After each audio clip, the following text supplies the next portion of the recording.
नमस्कार, money nine की खास पेशकश इकोनॉमिकम में आप सभी का स्वागत है। अर्थात की नई किस्त लेकर के मनी नाइन के संपादक अंशुमान तिवारी जी स्टूडियो में पहुंच चुके हैं। अंशुमान सर, बहुत बहुत स्वागत है आपका। लेकिन अंशुमान सर से अर्थात पर चर्चा करें उससे पहले आपको बताते हैं कि हम आगे कैसे बढ़ेंगे। सबसे पहले अर्थात पर चर्चा होगी, फिर आपके सवालों का जवाब लिया जाएगा और उसके बाद इनकम की बात होगी, और अंत में हमेशा की तरह अंशुमान सर से किसी किताब या फिर वेब सीरीज की जानकारी लेंगे।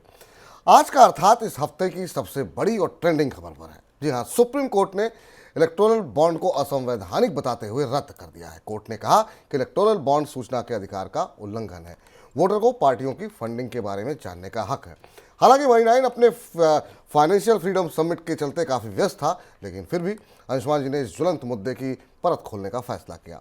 इलेक्टोरल बॉन्ड क्या होते हैं, इसे रद्द क्यों किया गया, या फिर इसे लागू ही क्यों किया गया था। आज के अर्थात में आपको इलेक्टोरल बॉन्ड से जुड़े सभी सवालों के जवाब मिलेंगे। सर, आप इस पूरे मामले को लेकर के इसको कनिंघम मूवमेंट क्यों कह रहे हैं? क्योंकि कल जो चर्चा हो रही तो आपने इसको कनिंघम मूवमेंट कहा, ऐसा क्यों? हाँ, इकोनॉमिका में आप सबका स्वागत है। इलेक्टोरल बॉन्ड्स और इससे जुड़े तमाम सवाल आपके जहन में होंगे। सुप्रीम कोर्ट का फैसला आया, काफ़ी बड़ा क्रांतिकारी फैसला है इस दृष्टि से, और अब हमारे लिए ज़रूरी है जानना कि हम इसके पीछे तक जाके, इसके भीतर जाकर देखें कि दरअसल चुनावी चंदों का पूरा मामला कैसा है और क्यों कनिंघम मूवमेंट हमें कहते हैं, कह रहे हैं इसको। कनिंघम के साथ ये कम सुना हुआ नाम है, पर कभी कभी कुछ छोटी छोटी घटनाएं ऐसी होती हैं जो बड़े बदलाव लेकर आती हैं। दरअसल विपुल जी, जब वक्त अपने पर आता है तो कुछ का कुछ हो जाता है, और ऐसा ही हुआ। इलेक्टोरल बॉन्ड भारत की राजनीति के जो सबसे गंदले सच को छिपाने की परियोजना थी कि कॉर्पोरेट और पॉलिटिकल पार्टीज के बीच में क्या नेक्सस स्थापित है। कोई भी राजनीतिक दल सत्ता में हो, चाहे ये हो या वो हो, कंपनियां किस तरह से चंदा देती हैं और क्यों देती हैं, इसको छिपाने की जो पूरी परियोजना थी, संयोग से उसके जरिए ही से उघाड़ने का रास्ता बन गया। जो कभी भी भारत के राजनेता, चाहे वो सत्ता पक्ष में बैठे हों, विपक्ष में बैठे हों, ये सच कभी नहीं बताना चाहते थे, वो संयोग से इलेक्टोरल बॉन्ड के साथ अब खुलकर सामने आने का रास्ता बन गया। और इसीलिए हम इसे कनिंघम मूवमेंट कहते हैं। कनिंघम मूवमेंट इसलिए कह रहे हैं कि कानूनों के इतिहास की रोशनी में एक ब्रिटेन का एक मामला है जिसने पूरी दुनिया में भ्रष्टाचार को लेकर सोच समझ बदल दी। बात तो 1957 की है। जॉर्ज कनिंघम ब्रिटेन के सांसद थे। उन्होंने अपने रसूख का इस्तेमाल करके कुछ कंपनियों को ठेके दिलाए, जो भारत में आमतौर पर होता है। नेताओं की, भारत में नेताओं और राजनीति और कंपनियों के बीच कारोबार की रिश्तों का एक किस्म का स्थापित सच है, जिसे अब लोग आपत्तिजनक या व्यवहारिक या भ्रष्टाचार मानते हुए भी नहीं मानते हैं। कनिंघम के खिलाफ उस समय के, जो कि करीब करीब 1900 के आसपास का भ्रष्टाचार कानून था, भ्रष्टाचार निरोधक कानून था, उस पर ब्रिटेन में मामला दर्ज हुआ, मुकदमा दर्ज हुआ, अदालत में जिरह हुई। आर वर्सेस कनिंघम केस प्रसिद्ध और मशहूर केस के तौर पर स्थापित हुआ। उस समय तक ब्रिटेन के कानूनों में नगद में दी गई रिश्वत को ही रिश्वत और भ्रष्टाचार माना जाता था। इस कानून के बाद पहली बार स्थापित किया गया कि राजनीति में रहते हुए सिर्फ नगद लेन देन ही भ्रष्टाचार नहीं है, बल्कि भ्रष्टाचार, रसूख का इस्तेमाल, तरफदारी, बाजार में ज़्यादा हिस्सों का बंटवारा और इन्फ्लुएंस, कॉन्फ्लिक्ट ऑफ इंटरेस्ट के असंख्य और भी तरीके हो सकते हैं। कानून का इतिहास हमें ये बताता है कि इसके बाद पूरी दुनिया में भ्रष्टाचार की परिभाषाएं बदली। कनिंघम के केस के बाद पूरी दुनिया में, ब्रिटेन में भ्रष्टाचार की परिभाषाएं बदली, और ये माना गया कि सिर्फ अगर राजनेता या कंपनी या किसी के बीच में नगद लेन देन होता है तो वही भ्रष्टाचार नहीं है। अगर राजनेता अपने रसूख का इस्तेमाल करके किसी के कारोबार को मदद करता है तो वो भी भ्रष्टाचार का हिस्सा है। ट्रांसपेरेंसी इंटरनेशनल इसके बहुत बाद आया, 1993 में आया, लेकिन ये वो टर्निंग पॉइंट था जहां से राजनीतिक भ्रष्टाचार को देखने की एक नई समझ पैदा हुई, जहां कनेक्शंस, इन्फ्लुएंस, प्रभाव और रसूख का इस्तेमाल होता है। इलेक्टोरल बॉन्ड को हम कनिंघम मूवमेंट, भारत के लिए कनिंघम क्षण इसलिए कह रहे हैं क्योंकि इससे वो सच अब सामने आएगा। जब भी चुनाव आयोग, ये कहा है सुप्रीम कोर्ट ने, अगर कहीं कोई बाधा नहीं आई, रोकी नहीं गई, तो उम्मीद करते हैं कि पूरी हिम्मत और साहस के साथ सुप्रीम कोर्ट अपनी वेबसाइट के ऊपर इलेक्टोरल बॉन्ड से दिए गए चंदे और उसे लेने वाले और उसे भुनाने वाले और उसके बारे में सारे जानकारी सार्वजनिक करेगा। और ये हमें भारतीय राजनीति का सबसे दागी चेहरा दिखाएगा, जिस चेहरे को हमेशा छुपाने की कोशिश की गई।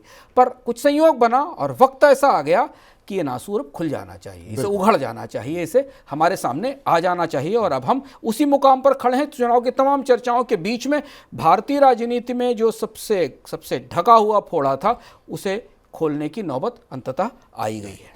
सर, लेकिन आप ये क्यों कह रहे हैं कि एक ऐसी व्यवस्था थी जिसे किसी भी संवैधानिक संस्था की मंजूरी नहीं मिली, और फिर ऐसा था तो इसे फिर लागू कैसे किया गया?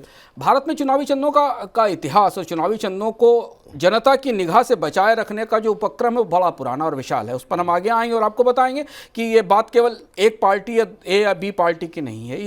ये ऐसी दुकान है जिसमें सब ने अपना माल बेचा है। इलेक्टोरल बॉन्ड रद्द हुए। अगर आपको सुप्रीम कोर्ट को बधाई भेजनी है तो भेजनी है, क्योंकि आपको लगा होगा कि सुप्रीम कोर्ट ने बड़ा क्रांतिकारी काम किया और आगे आकर एक बड़ा फैसला लिया। स्वाभाविक सी बात है, भारत की अदालत की जिम्मेदारी बनती है कि वो ऐसी चीज़ों पर फैसला करे जो संविधान सम्मत नहीं है। पर सरकार की किसी एक नीति को जो 2018 से 2024 तक स्थापित रूप से भारत के वित्तीय सिस्टम के साथ, भारत के इलेक्शन सिस्टम के साथ और भारतीय राजनीति में कानून बनाकर लागू की गई और लागू होती रही, उससे इतने साल बाद असंवैधानिक करार दिया जाना बहुत बड़ी घटना है। आमतौर पर इसका जो आयाम आप समझें बहुत बड़ा है, क्योंकि कानून में इसके साथ आरबीआई के कानून में बदलाव हुआ था, इसके साथ इनकम टैक्स के कानून में बदलाव हुआ था, इसके साथ भारत के पीआर एक्ट में, पीपल रिप्रेजेंटेशन एक्ट में भी बदलाव हुआ था। इन सारे बदलावों को असंवैधानिक कहकर खारिज किया जाना अपने आप में बड़ी घटना है। लेकिन अगर आप सुप्रीम कोर्ट को बधाई भेजते हैं तो थोड़ा सा रुकिए, कुछ लोगों को और बधाई भेज दीजिए। मुझे जब ये फैसला मैं सुन रहा था, हम लोग उस समय मुंबई में थे कार्यक्रम के अगले दिन, और जब मैं फैसला सुन रहा था तो मुझे अचानक नसीम देहलवी का एक शेर याद आ गया। नसीम देहलवी बहुत पुराने शायर, 19वीं सदी में हुए थे, पुराने शायर थे। सुप्रीम कोर्ट का फैसला सुनने के बाद मुझे लगा कि कोई कहे सुप्रीम कोर्ट से कि अब आए हो सदा सुनकर गज़र की, अब आए हो सदा सुनकर गज़र की, कहो जी शब कहाँ तुमने बसर की। वाह।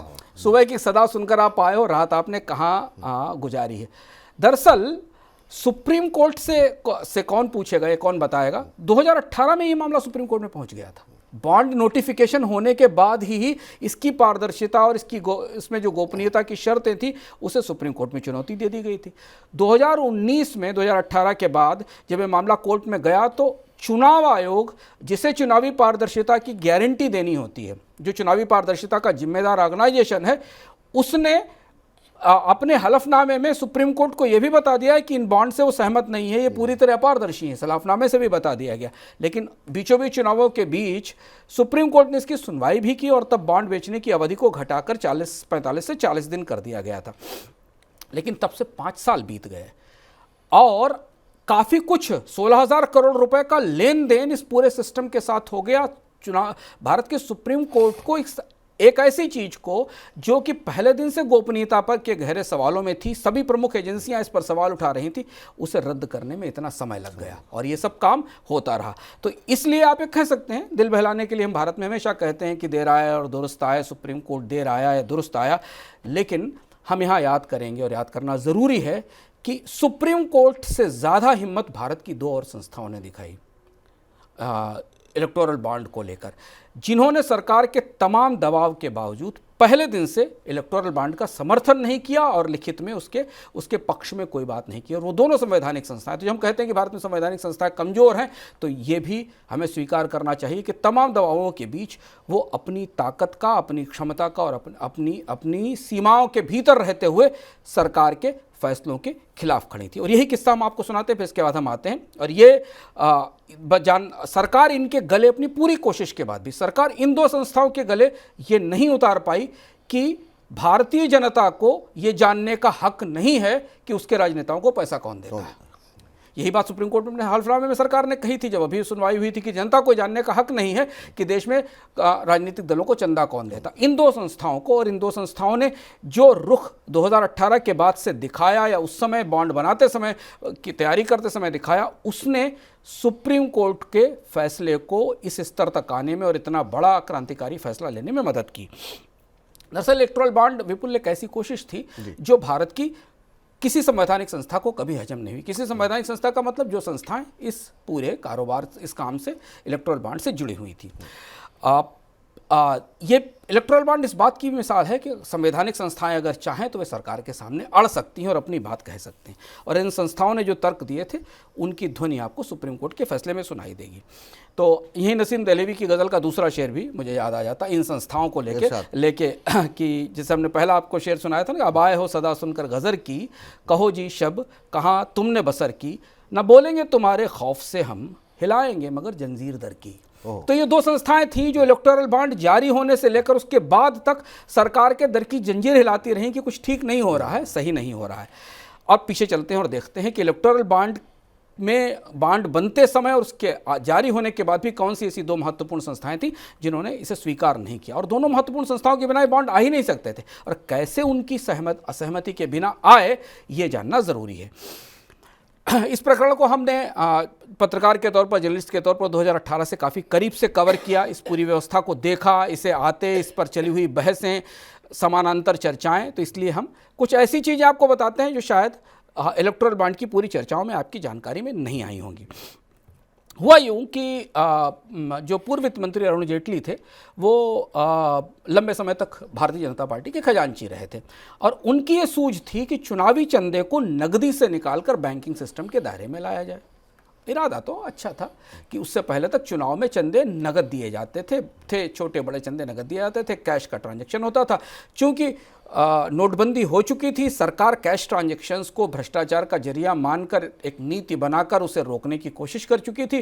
तो अरुण जेटली की ये सूझ थी कि नकदी के आधार पर चंदों को बंद किया जाए और बैंकिंग सिस्टम को बीच में लाकर लाया जाए। लेकिन यहाँ एक दूसरी भी शर्त उनकी थी जिसको उन्होंने देश की संवैधानिक संस्थाओं के गले उतारा कि चंदा देने वाले का नाम गोपनीय रखा जाए। तर्क आज भी सरकार की तरफ से यही दिया गया कि अगर चंदा देने वाले का नाम पता चल जाएगा तो जब सरकार बदलेगी या जाएगी तो उसके खिलाफ कार्यवाही हो सकती है, उसका नुकसान किया जा सकता है। सुप्रीम कोर्ट के साथ अगर आप दो और संस्थाओं को मिला लें तो इन तीनों संस्थाओं को ये गोपनीयता वाली बात समझ में नहीं आई कि आखिर इसमें गोपनीयता रखने की क्या जरूरत है। जाहिर है अगर जनता को ये नहीं पता चलेगा कि कौन सा कॉर्पोरेट या कौन सी कंपनी या कौन सा व्यक्ति किस राजनीतिक दल को पैसा दे रहा है तो फिर लोकतंत्र कैसा है, क्योंकि चुनाव उस पैसे पे चलता है। इसमें पहला था रिजर्व बैंक, और दूसरा था चुनाव आयोग, और तीसरा था कानून मंत्रालय। इन तीन संस्थाओं ने इलेक्टोरल बॉन्ड की योजना पर पहले और महत्वपूर्ण सवाल उठाए और इन पर असहमति जाहिर की, जो अभी तक असहमति है। इलेक्टोरल बॉन्ड स्कीम कुछ इस तरह से बनाई गई थी कि इसे आरबीआई एक्ट के तहत नोटिफाई किया गया था। सरकार को आरबीआई एक्ट के तहत नोटिफिकेशन करने का अधिकार मिला है, तो इसलिए सरकार ने अपने इस अधिकार के तहत इसको नोटिफाई किया था, लेकिन आरबीआई से संपर्क और संवाद करना परंपरा के मुताबिक बेहतर था। इलेक्टोरल बॉन्ड का प्रस्ताव उस समय के 2017-18 में जो वित्त सचिव थे सुभाष चंद्र गर्ग, उन्होंने बनाया था। उन्होंने एक किताब लिखी, उनकी किताब हाल में ही आई, उस किताब का नाम है वी ऑल्सो मेक पॉलिसी, और उन्होंने उस किताब में इलेक्टोरल बॉन्ड कैसे बने, कैसे मंजूर हुए, किसकी क्या आपत्ति थी, इसका विस्तृत ब्यौरा लिखा है। तो जो हम आपको बताने जा रहे हैं उस किताब में भी लिखा हुआ, पर शायद आपकी जानकारी में नहीं होगा, उस किताब को पढ़कर जान भी सकते हैं। उन्होंने लिखा, पहली बैठक हुई चुनाव आयोग और आरबीआई के बीच में। सबसे पहली आपत्ति आई रिजर्व बैंक की। रिजर्व बैंक ने कहा कि ये बॉन्ड जैसे जारी किया जा रहा है उससे तो ये बियरर बॉन्ड हो जाएगा, ये बॉन्ड कोई भी खरीद कर दूसरे को बेच देगा, दूसरा व्यक्ति तीसरे व्यक्ति को बेच देगा, ये तो बियरर बॉन्ड तो जारी नहीं किया जा सकता है पॉलिटिकल डोनेशन के लिए। तर्क सही था, वित्त मंत्रालय को यह तर्क समझ में आया, स्कीम का ढांचा बदला गया और वो प्रावधान डाले गए जिससे बियरर बॉन्ड ना रहे और इसे कम ही समय में भुना लेने की सुविधा दी गई, जिससे कि इसे बियरर ना रखा जाए कि मान लीजिए आपने किसी को चंदा दिया और उसने जाकर किसी दूसरे को इसे बेच दिया। रिजर्व बैंक फिर भी इस बात से सहमत नहीं हुआ, उसने इलेक्टोरल बॉन्ड को समर्थन नहीं दिया। इसके बाद गर्ग लिखते हैं अपनी किताब में, इसके बाद आया चुनाव आयोग। चुनाव आयोग ने कभी भी इस योजना को खुलकर मदद नहीं की। सुभाष चंद्र गर्ग ने लिखा अपनी किताब में कि आयोग के साथ बातचीत करने की जिम्मेदारी उनको दी गई थी। वो बार बार जाकर चुनाव आयोग को समझाते थे, बात करते थे कि इलेक्टोरल बॉन्ड पारदर्शिता लाएगा, ऐसा वित्त मंत्री कह रहे हैं। उन्होंने जिक्र किया किताब में कि आयोग के एक सदस्य थे वो उस दौरान, जिन लोगों ने इस मामले को करीब से देखा होगा, 2-3 साल पहले की बात है, एक सदस्य थे ओपी रावत, उन्होंने तो खुलकर बयान दे दिया था इसके खिलाफ कि इलेक्टोरल बॉन्ड पारदर्शी नहीं है। लेकिन किसी तरह चुनाव आयुक्त को सहमत किया गया, पर चुनाव आयोग ने खुलकर लिटरेंट स्पष्ट रूप से इसका कोई समर्थन नहीं दिया, पर अपना विरोध रोक दिया। जब जब इलेक्टोरल बॉन्ड लॉन्च हो गए, नोटिफाई हो गए 2018 में, तो चुनाव आयोग ने अदालत के सामने जाकर एक हलफनामा दिया और कहा कि वो इलेक्टोरल बॉन्ड का समर्थन नहीं करता है और ये एक अपारदर्शी प्रक्रिया है। ये भी बात सुप्रीम कोर्ट के फैसले में और अदालतों में, और ये वाइडली रिपोर्टेड है। अब सुनिए तीसरा किस्सा। बॉन्ड की अधिसूचना जारी होने को थी, सब कुछ तैयार हो गया था, सारी पेशबंदी कर ली गई थी, सारे दबाव के बाद इसे बना लिया गया था। इसी बीच रिजर्व बैंक के गवर्नर थे उस समय उर्जित पटेल, उन्होंने एक बड़ी चिट्ठी लिखी वित्त मंत्री को, और उसमें उन्होंने कहा कि अगर सरकार इलेक्टोरल बॉन्ड लाने पर इतनी ही कन्विंस्ड है और वो लाना ही चाहती है, तो फिर ये बॉन्ड एसबीआई से नहीं आरबीआई से जारी होने चाहिए, क्योंकि देश की मौद्रिक अथॉरिटी आरबीआई है और उसे जारी करने का अधिकार मिलना चाहिए। सरकार अपने अधिकार वाले बैंक एसबीआई से कराना चाहती थी, जो उसका बैंक है जिसमें उसकी हिस्सेदारी है। दूसरा, उर्जित पटेल ने कहा कि बॉन्ड डिजिटल होने चाहिए, यानी पूरा बॉन्ड का लेन देन डिजिटली होना चाहिए, डिजिटली बेचा जाए, डिजिटली खरीदा जाए, डिजिटली लिस्ट में पैसा जमा किया जाए और उसके बाद इसे डिजिटली इसे भुनाने की व्यवस्था की जाए। अब ये सिफारिश सुन के तो बॉन्ड की पूरी योजना की चूलें हिल गई, क्योंकि अगर डिजिटल व्यवस्था से जाती तो किसने खरीदा, किसने बेचा, किसके खाते से पैसा ट्रांसफर हुआ, किसे मिला, ये तो सब एक सिस्टम में सब कुछ पता होता। इसे तो गोपनीय रखा जाना था, इसलिए इस बॉन्ड को डिजिटल ट्रांजैक्शंस में शामिल नहीं किया गया कि फिजिकल ट्रांजैक्शन में जाकर खरीदा जा सके। अब इसे माना नहीं गया, और उसके बाद रिजर्व बैंक ने कभी भी आने से लेकर आज रद्द होने तक कभी भी खुलकर इस योजना का, इलेक्टोरल बॉन्ड योजना का समर्थन नहीं किया। तो ये थी दूसरी बड़ी एजेंसी। देखिए, एक एजेंसी थी जिसका सीधा मतलब था चुनाव आयोग का, क्योंकि चुनावों में के चंदे के लिए बनाई गई योजना थी। दूसरा था रिजर्व बैंक, जो बॉन्ड और इस तरीके के मॉनेटरी इंस्ट्रूमेंट का रेगुलेटर है, फाइनेंशियली और मॉनेटरी रेगुलेटर है, उसने इसका समर्थन नहीं किया। तीसरा कानून मंत्रालय था।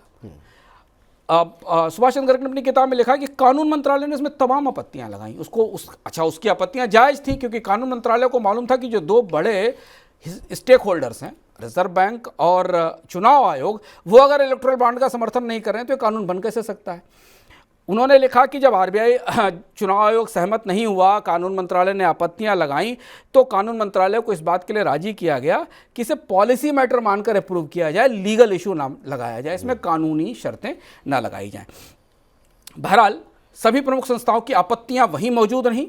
हो सकता है जब आगे कभी उसकी फाइलें आएँ या ये सब जानकारियाँ सुप्रीम कोर्ट पहुँची हों, बॉन्ड्स, इलेक्टोरल बॉन्ड आए, नोटिफाई हुए, बिके, एक चुनाव, कई राज्यों के चुनाव और लोकसभा का एक चुनाव इन्हीं इलेक्टोरल बॉन्ड की मदद से पैसे से आया, और 16,000 करोड़ रुपए का लेन देन इलेक्टोरल बॉन्ड्स के जरिए हुआ, जो पैसा भारत के राजनीतिक दलों को दिया गया इनोनिमस, गोपनीय रूप से। किसने दिया ये पता अब चलेगा जब एसबीआई चुनाव आयोग को बताएगा। तो ये चीज़ हमारे लिए जानना ज़रूरी इसलिए भी है विपुल जी, कि ऐसा नहीं कि संवैधानिक संस्थाएं अपना दायित्व और जिम्मेदारी नहीं निभाती, और अगर वो अपनी दायित्व और जिम्मेदारी नहीं निभाती होती तो शायद ये बॉन्ड्स रद्द नहीं होते। तो सरकार के साथ को 3 संस्थाओं ने साथ नहीं दिया, और अंततः उनका सामूहिक विरोध था जो सुप्रीम कोर्ट को इस स्तर तक लाया कि उसने इन बॉन्ड्स को रद्द कर दिया।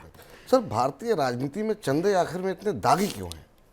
अब यहाँ से बात निकली है तो दूर तलक जानी चाहिए, क्योंकि राजनीतिक चंदों के मामले पर सरकार के राजनीतिक दल कभी खुलकर बात ही नहीं करते। आपने इस साल भारत के इतिहास में कभी भी राजनीतिक चंदों पर बहसें नहीं होंगी। अभी मैं आपको कुछ फैसले बताऊंगा जो फैसले सुनकर आप चौंकेंगे, शायद स्मृतियों में याद में हों, जिन पर बहस होनी चाहिए थी, पूरे देश के भीतर चर्चाएँ नहीं हुई। और इसलिए अब यहाँ से अगर बात निकली है तो दूर तलक जानी चाहिए, और इसलिए हमें थोड़ा सा भारतीय राजनीतिक चंदों का और राजनीतिक दलों का रिश्ता समझना जरूरी है। ये बड़ा रहस्यमय और पेचीदा रिश्ता है।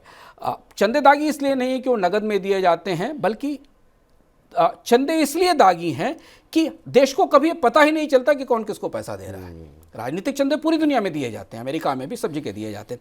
2016 में नोटबंदी के बीचों बीच जब नकदी बंद थी, तब भी राजनीतिक दलों को नगद में चंदे लेने की छूट दी गई थी। उस समय के नोटिफिकेशंस को आप याद करिए कि राजनीतिक दल चंदा ले सकते थे।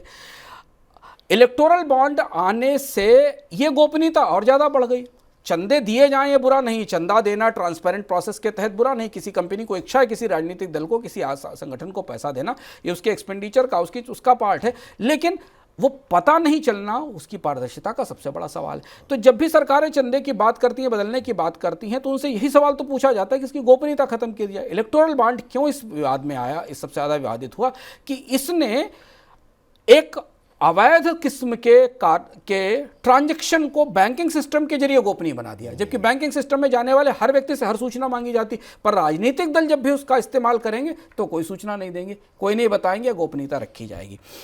अगर गौर से देखें तो ये ऐसा इतिहास है भारत में राजनीतिक चंदों का कि इसके दाग सबके ऊपर हैं। सारे राजनीतिक दलों के कुर्ते दागी हैं इस मामले में, कोई अभी कहे कोई बात की कहे। और सारे राजनीतिक दल अपने अपने सत्ता में बैठते समय राजनीतिक दलों को मिलने वाले चंदों को समग्र रूप से सुविधाजनक, गोपनीय और पर्दे के पीछे रखने की कोशिश करते रहे। आप जरा गिनती करिए अभी तक क्या हुआ, ताजे घटनाक्रम आपको बता रहे हैं। वाजपेयी सरकार जब थी तब उसने राजनीतिक चंदे को वीआईपी बना दिया। चंदा देने वाली कंपनियां अपने खाते में एक्सपेंडिचर दिखाकर इस पर टैक्स से छूट ले सकती थी। यहाँ से राजनीतिक चंदों को ठगने और इनमें कॉर्पोरेट डोनेशंस लाने की बड़ी शुरुआत होती है। सियासी दलों के लिए चंदे टैक्स फ्री हैं पूरी तरह से, क्योंकि जो सियासी दलों को डोनेशंस मिलते हैं उनके ऊपर कोई टैक्स नहीं लगता। कांग्रेस सरकार जब आई तो उसने चंदे के लिए इलेक्टोरल ट्रस्ट बनाने की छूट दे दी। मुझे याद है विपुल के अरुण जेटली जी जब इलेक्टोरल बॉन्ड पर सदन में भाषण दे रहे थे तो उन्होंने याद भी दिलाया कि उन्होंने तत्कालीन वित्त मंत्री जो अरुण जेटली के वित्त मंत्रालय के समय राष्ट्रपति थे प्रणब मुखर्जी, उन्हें सुझाव दिया था कि इलेक्टोरल ट्रस्ट एक बेहतर व्यवस्था हो सकती है जहां जिन ट्रस्ट में कंपनियां अपना पैसा रखें और वहां से वो अपने चंदे राजनीतिक दलों को दें।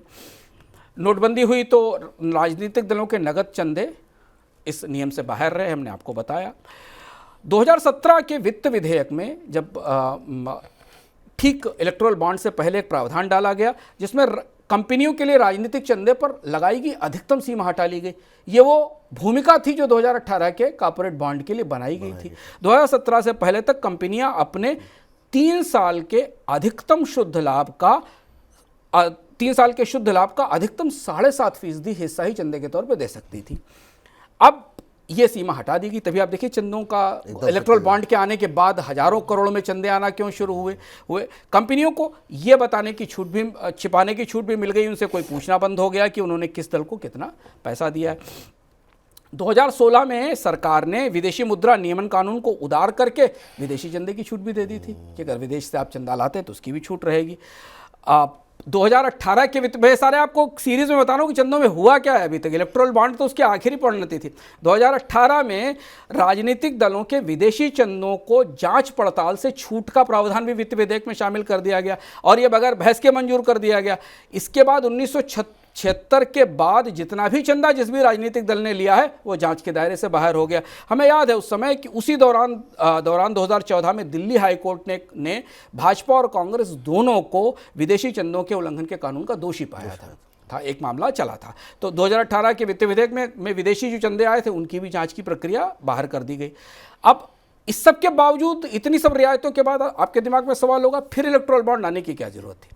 जरूरत इसलिए थी और इसलिए लाए गए वो क्योंकि इन सारी चीज़ों के बाद भी, तमाम रियायतों के बाद भी नगद में बड़ा चंदा देना आसान नहीं था। 1000 करोड़, 2000 करोड़, 3000 करोड़ के बड़े चंदे देने की सुविधा उपलब्ध नहीं थी और इसलिए इलेक्टोरल बॉन्ड आने के बाद यह सुविधाजनक हो गया और कानूनी तौर पर एक गोपनीयता का आवरण मिल गया क्योंकि इस कानून में प्रावधान हो गया इलेक्टोरल बॉन्ड में कि आपके चंदा देने वाले के सोर्स का पता नहीं चलेगा। और इसलिए आप ये ग्राफ्स देखें तो आपको दिखाई देगा कि भारत में इलेक्टोरल ट्रस्ट के दौर तक 2014 से 2018 तक चंदों का जो आकार था वो 300 करोड़ 50 करोड़, कभी 300 करोड़ के आसपास था। पर जैसे ही इलेक्टोरल बॉन्ड आना शुरू हुए चंदों का आकार बढ़कर काफ़ी बड़ा हो गया। अगले ग्राफ में हम आपको दिखाएंगे कि कितने बड़े संख्या में 16,000 करोड़ रुपए के चंदे, 16,518 करोड़ रुपए के चंदे हुए। एक साल में 1000 करोड़ 500 करोड़ से ऊपर के चंदे हुए। तो जैसे ही इलेक्टोरल बॉन्ड आए चंदों का आकार, कंट्रीब्यूशन का, डोनेशन का आकार बढ़ गया। जो काम नगद में होता था वो इस व्यवस्था से होने लगा। और अगर आप इसे ध्यान से, इसमें एक चार्ट और देखें कि जितने चंदे पहले पूरे साल में आते थे उतने चंदे 1-2 शहरों से आने लगे। अगर मुंबई का हिस्सा देखें, कोलकाता का हिस्सा देखें, हैदराबाद का हिस्सा देखें या दिल्ली का हिस्सा देखें तो आपको दिखाई देगा 3-3 हज़ार 4-4 हज़ार करोड़ के चंदे एसबीआई को बॉन्ड से एक शहर से मिलना शुरू हुए। और इसने भारत में पॉलिटिकल डोनेशन की जो साइज़ थी, अगर आप पॉलिटिकल डोनेशन को एक बिजनेस इकोनॉमी मान लें तो इसके साइज़ को कई गुना बढ़ा दिया। इससे पहले तक जो छोटा हिस्सा था वो काफ़ी बड़ा हो गया और इसलिए इलेक्टोरल बॉन्ड्स इतने ज़्यादा तेज़ी से बिकते हैं और उनका इस्तेमाल किया जाता है। पर तो चंदे तो दुनिया भर में ले आते हैं, अमेरिका में भी ले आते हैं, पर वहाँ पर ऐसी गंदगी क्यों नहीं है? चंदों का धंधा अमेरिका में भी काफ़ी गंदा है। ये धंधा हर जगह गंदा है, सब जगह गंदा है। खासतौर से 2010 के बाद तो अमेरिका में भी एक अनोखा काम हुआ। 2010 में अमेरिका में चंदे बुरी तरह बदनाम हुए। 2010 में अमेरिका के सुप्रीम कोर्ट ने एक फैसला दिया, उसका नाम था citizens United versus federal commission, और इसमें कंपनियों को सीधे चुनाव अभियानों में पैसा देने की छूट दे दी गई। इससे पहले तक क्या होता था विपुल जी कि अमेरिका में पॉलिटिकल एक्शन कमेटीज बनाई जाती थी, पैक्स बोलते थे। तो जो प्रमुख राजनीतिक दल थे उनके पैक्स होते थे, और उन पैक्स में या तो कंपनियों के शेयर होल्डर चंदा देते थे या इंडिविजुअल लोग चंदा देते थे। इस 2010 के कानून के फैसले के बाद सुप्रीम कोर्ट के कंपनियों को सीधे पॉलिटिकल कैंडिडेट्स को पैसा देने की, उन्हें डोनेशन देने की छूट मिल गई, और इसके बाद अमेरिका में बड़ा विवाद हुआ। लेकिन एक महत्वपूर्ण बात है कि इन सब के बावजूद अमेरिका में राजनीतिक पारदर्शिता को लेकर तमाम संगठन सक्रिय हैं, अकाउंटेबिलिटी को लेकर तमाम संगठन सक्रिय हैं, और कंपनियों को किसी न किसी तरह से बताना ज़रूर होता है कि उन्होंने किसे चंदा दिया है, और कंपनियों की बड़ी सूचना सामने आ जाती है। स्टैंडर्ड पुअर की एक रिपोर्ट में पढ़ रहा था पॉलिटिकल अकाउंटेबिलिटी पे, 2020 की रिपोर्ट है। देखिए S&P 500 की जो कंपनी है उन्होंने ये डिस्क्लोज किया कि 244 कंपनियों ने नहीं बताया, डिस्क्लोजर नहीं किया, पर 158 कंपनियों ने बताया कि उन्होंने किस कैंडिडेट, किस पार्टी, किसको कंट्रीब्यूशन दिए थे। इसके अलावा वहाँ कंपनियां ट्रेड बॉडीज़ को, एसोसिएशंस को, इंडिविजुअल कैंडिडेट्स को भी चंदा देती हैं। भारत में भी इंडिविजुअल कैंडिडेट को चंदा दिया जाता है। इन्होंने 527 पॉलिटिकल ग्रुप्स को चंदा दिया। S&P 500 की कंपनियाँ हैं, ये छोटी मोटी एमएसएमई छोड़ दीजिए, SMP की कंपनियाँ बड़ी कंपनियाँ, इसमें 152 कंपनियों ने थोड़ी थोड़ी इन्फॉर्मेशन, सूचनाएं देने की सूचनाएं जाहिर की। अमेरिका में ये हमेशा बहस होती है, और ये बहस बहुत ज़रूरी है, और भारत में भी अब होगी, शायद उम्मीदें होनी चाहिए जब ये ब्यौरा सामने आएगा, कि कंपनियों के चंदे निवेश हैं, एक किस्म का इन्वेस्टमेंट है, या ये रेंट सीकिंग है। रेंट सीकिंग एक शब्द है, रेंट सीकिंग का मतलब है आमतौर पर कोई राजनीतिक दल या कोई राजनीतिक नेता भविष्य में किसी लाभ देने के लिए शुरुआत में पहले पैसा ले लेता है, अपने अधिकारों और रसूख की कीमत वसूलता है। और दो चीज़ें चंदों के पूरे धंधे में पूरी दुनिया में पाई गई, जो सबसे महत्वपूर्ण, और वो भारत में भी हुआ है, भारत में भी आपको दिखाई देगा कि एक तो कंपनियां जीतने वाले प्रत्याशियों और पार्टियों पर दांव लगाकर शेयर बाजार में बेहतर कमाई करती हैं। जैसे ही चुनाव नतीजे आने वाले होते हैं या बदलाव होते हैं, तो जो कंपनियां जिस राजनीतिक रसूख से साथ जुड़ी होती हैं उसके स्टॉक्स ऊपर जाते हैं, और उसका फ़ायदा उनके खास बड़े निवेशकों को होता है, और बड़ी मात्रा में होता है। दूसरी बात ये कि एक और बात निकली कि कारपोरेट गवर्नेंस के मामले में चंदे सबसे बड़ी समस्या पाए गए हैं। दुनिया में जितने भी दल, जितनी भी कंपनियां राजनीतिक दलों को चंदा देती हैं, उनके पास कॉर्पोरेट गवर्नेंस के लिहाज से इन्हें जायज़ साबित करने का कोई रास्ता नहीं है। तो उनकी कॉर्पोरेट गवर्नेंस की व्यवस्थाओं में बहुत बड़ी समस्या आती है। या तो बिल्कुल चंदा नहीं देती जो साफ सुथरी कंपनियां, और जो देती हैं उनके यहाँ उन्हें पारदर्शिता के नियमों का बलिदान ही करना पड़ता है, तब वे चंदे देती। लेकिन फिर भी वो चंदे देती क्यों हैं? इस वजह इसकी यह है कि पूरी अमेरिका में कई बार ऐसे अध्ययन हुए हैं जिसमें नापने की कोशिश की गई है कि किसी खास राजनीतिक दल को दिया गया चंदा एक औद्योगिक समूह के तक उसके सत्ता में जाने के बाद परोक्ष रूप से कितने तरह के लाभ बनकर उस कॉर्पोरेट के पास पहुंचा। इसकी भी मैपिंग कई जगह दुनिया में होती है, और ये तभी हो पाती है, तभी ये सिविल सोसाइटी ऑर्गेनाइजेशन ये मैपिंग करके सवाल उठा पाते हैं, चंदे की व्यवस्था पर क्वेश्चन उठा पाते हैं, और इस पर लोगों को जागरूक कर पाते हैं, जब उन्हें पता चलता है कि किस राजनीतिक दल ने किसे चंदा दिया। भारत में हमें यही नहीं पता चलता है कि कौन किसको पैसा दे रहा है। एक चीज़ और समझना चाहेंगे सर कि जब आपसे बातचीत हुई तो आपने कहा कि एक अपॉर्चुनिटी है कि रद्द हो गया, इसे आप मौका कैसे मान रहे हैं कि इलेक्टोरल बॉन्ड का रद्द होना? मुझे लगता है भारत के लिए सबसे बड़ा मौका। मैं एक और किस्से का जिक्र करूंगा। अमेरिका में एक एक्ट आया, रिको एक्ट। माफियाज़ के बारे में हमारे पास बहुत सारी दंत कथाएँ, किस्से हमने तमाम से देखे हैं, फिल्में देखी हैं माफिया को लेकर। अमेरिका में एक समय ऐसा आया, एक अपलेशियन जगह है जहाँ पर अमेरिका के सारे माफिया की मीटिंग हुई, और उस मीटिंग के बाद अमेरिका में इस तरीके का माहौल बना कि अमेरिका की सरकार को एक कानून बनाना पड़ा जो अमेरिका के इतिहास का सबसे सख्त कानून था, रिको एक्ट कहते हैं, और उसके बाद माफिया का जड़ से विनाश हुआ। एक समय के बाद ऐसे घटनाक्रम होते हैं जहां आप चीज़ों को बिगड़ते बिगड़ते इस स्थिति तक ले आते हैं कि वहीं से उनके सुधार की गुंजाइश शुरू हो जाती है। तो मैं कहता हूं कि ये पॉलिटिकल चंदों का नासूर पक कर यहाँ तक आ गया। हर राजनीतिक दल ने जो सत्ता में रहा उसने इसे ढकने की, बढ़ाने की, फैलाने की कोशिश की। अब ये इतना बड़ा हो गया 16,000 करोड़ का कि अब इसको फट ही जाना था, तो वो यहाँ आकर फट गया, और इसीलिए हम कहते हैं कि ये मौका है। अगर आप कहें कि भारतीय चुनावी चंदे निरंतर चलने वाला एक वित्तीय घोटाला है तो गलत नहीं होगा। ये ऐसा विराट लेन देन है भारत के अंदर जो चलता है, जो लोकतंत्र की बुनियादी संस्था यानी राजनीतिक दल, पॉलिटिकल पार्टी लोकतंत्र की बुनियादी संस्था, उसके जरिए होता है। जहां से लोकतंत्र निकलता है, जहां से चुना हुआ प्रतिनिधि, जिसके टिकट पर चुना हुआ प्रतिनिधि संसद और में जाकर, विधानसभाओं में जाकर देश के लिए कानून बनाता है। और ये उसकी बुनियाद ही, उसकी पहली पढ़ाई ही एक अपारदर्शिता, गोपनीय और भ्रष्टाचार के तौर तरीके से होती है। तो यहीं से तो लोकतंत्र की पूरी व्यवस्था ही शुरू होती है। अब ये अमेरिका में बहुत सारे लोग ये मानते हैं कि एक किस्म का निवेश है, जो अगर आपकी पार्टी सत्ता में आ गई तो आपको रिटर्न देता है। आपने इन्वेस्ट किया और उसका रिटर्न आपको मिलेगा। भारत में हमें पता ही नहीं कि किसने कितना निवेश किया और उसको क्या मिला है। अब भारत में जितने चंदे बढ़ते गए, गंदे होते गए, गोपनीयता उतनी ज़्यादा बढ़ती गई। लेकिन अब चाहते ना चाहते सुप्रीम कोर्ट के आदेश के बाद इस नासूर पर नश्तर लग ही गया, ये खुल ही गया। क्योंकि चंदे कैसे भी हों, चाहे नगद में दिए जाएं, चाहे बैंक के जरिए दिए जाएं, चेक के जरिए दिए जाएं, देश के वोटर्स को पता चलना चाहिए कि किसने किसको क्या दिया है। चुनाव आयोग जब एसबीआई से जानकारी लेकर खुलासा करेगा तो हमें ज़रूर पता चलेगा कि क्या हुआ, और हमें जानने की सुविधा रहेगी कि उन चंदों के बदले उन कंपनियों ने या उन निवेशकों ने, उन व्यक्तियों ने क्या हासिल किया। लेकिन सुप्रीम कोर्ट की ये ज़रूरत है इस समय की कि सुप्रीम कोर्ट इस मामले को यहीं तक न छोड़े, इससे पहले कि इलेक्टोरल बॉन्ड रद्द होने के बाद नगद चंदे वापस लौटाएं। क्योंकि जाएंगे तो नगद में चंदे शुरू हो जाएंगे, पैसा तो लोग देंगे, पैसा लिए भी जाएंगे, रेंट सीकिंग भी होगी, फ़ायदे भी दिए जाएंगे, तमाम सुविधाएं भी का लेन देन भी होगा। इससे पहले चुनाव आयोग और सुप्रीम कोर्ट को भारत में पॉलिटिकल फंडिंग की पारदर्शिता के मानक तय कर देने चाहिए। और ये मैं इसलिए नहीं कह रहा हूँ कि पहली बात है, कम से कम पिछले 20 सालों से अलग अलग तरीके की रिपोर्ट्स में, संसद में, चुनाव आयोग के सुधारों में ये बात बार बार कही जा रही है कि भारत के चुनावों को अगर साफ करना है, चंदे बुरे नहीं है, जिसका जो मन उसको चंदा दे, केवल उनको सार्वजनिक कर दीजिए। जैसे एक जब भारत के चुनाव सुधार शुरू हुए तो उससे पहले तक हमें पता नहीं होता था कि प्रत्याशी कितना कमाता है, उसका खर्च क्या है, उसकी आय क्या है। आज चुनाव में नामांकन दाखिल करने के बाद हमें पता तो चल जाता है कि दरअसल उसकी हैसियत क्या है, उसकी वित्तीय स्थिति क्या, उसके खिलाफ कौन से आपराधिक मामले हैं। तो जब हमें उसके आपराधिक मामलों के बारे में जानकारी है, उसके इनकम के बारे में जानकारी है, तो जो राजनीतिक दल उसे खड़ा कर रहा है उसको मिलने वाले चंदे के बारे में जानकारी देने में कौन सी दिक्कत है, कौन सी समस्या है। कंपनियां चंदा दें, मगर देश को ये पता रहे कि किसने क्या दिया है, और देश खुद ढूंढ लेगा कि उसके बदले उसे क्या मिला है। ये और यही लोकतंत्र की व्यवस्था है। ध्यान रखिए कि सरकार, हम ऐसी व्यवस्था में हैं जहां सरकार करोड़ों लोगों को, लाखों लोगों को नोट बदलने के लिए लाइन में खड़ा कर देती है, अपनी पारदर्शिता साबित करने के लिए। देश की व्यवस्था हमारे हर काम काज पर टिप्पणी रखती, हमारा इनकम टैक्स, हमारे रिटर्न्स, हमसे 1000 तरीके की सूचनाएं मांगी जाती, हर चीज़ में केवाईसी होती, हर चीज़ में जानकारी होती है।